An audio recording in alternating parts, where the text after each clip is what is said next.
Matapos ang halos isang linggo, naibalik na sa kanyang mga magulang ang batang tinangay ng isang street dweller sa Quezon City. Ayon sa pulisya, aminado ang suspect na ginamit niya sa pamamalimos ang kinuhang bata na natagpuan sa Navotas. Balitang hatid ni James Agustin. Mahigpit na yakap at halik ang isinalubong ni Melvin nang muli niyang makapiling ang 1 taon at 7 buwang gulang niyang anak na si Kiana Jane. Matapos ang halos 6 na araw na paghahanap, natunto ng bata sa Navotas City kagabi sa pangangalaga ng mga nagmalasakit sa kanya. Ang bata nakunan sa CCTV na tinangay ng kapwa nila street dweller sa convenience store sa Quezon City noong December 10. Napanood po ng father ko yung upload po ng GMA sa social media po. Then ginawa niya po yung contact number nung nakalagay po doon. Naawa po kami totally kasi po may kapatid po akong maliit. Binigyan po namin siya ng magandang matutulugan, magandang damit at napapakain po namin ng maayos. Bago pa manahanap ang bata, unang naaresto at nasampahan ng mga reklamo ang 20 anyos sa babaeng sospek na tumangay sa kanya. Sa imbestigasyon ng pulisya, lumalabas na nakarating ang sospek karga ang bata sa Caloocan City.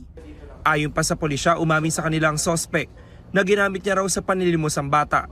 Napag-alaman po natin na ito nga pong bata ay iniwan nga raw po ng suspect natin sa isang convenience store sa bandang Sangandaan. Iniwan niya po sa isang babae na nandun po sa may convenience store.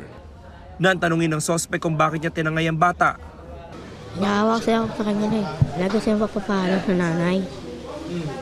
Hingi ko sa kaibigan ko. ayon sa babaeng pinag-iwanan ng bata, tulog daw si Kiana Jane ang inihabinin sa kanya ng sospek. Sabi niya, maliligo lang daw po siya. Tapos yun, tapos naghintay po ako ng ilang oras, hindi na po binalikan yung bata.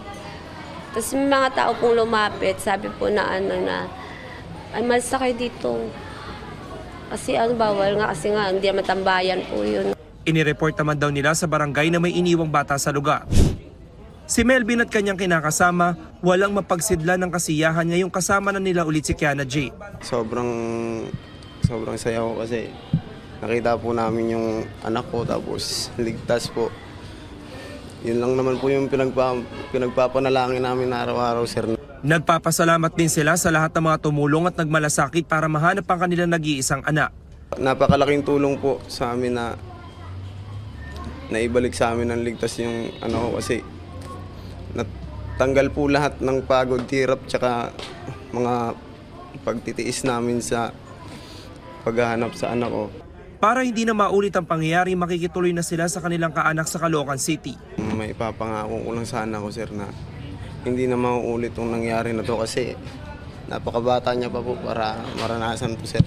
Nagpaalala naman ng pulisya sa publiko para maiwasan ang ganitong insidente. Sa mga magulang, lalo na po kung may mga anak po kayo na mga maliliit pa po, huwag niyo pong paubaya sa ibang tao yung anak niyo po. Lalo na kung bago niyo lang po nakilala. James Agustin, nagbabalita para sa GMA Integrated News.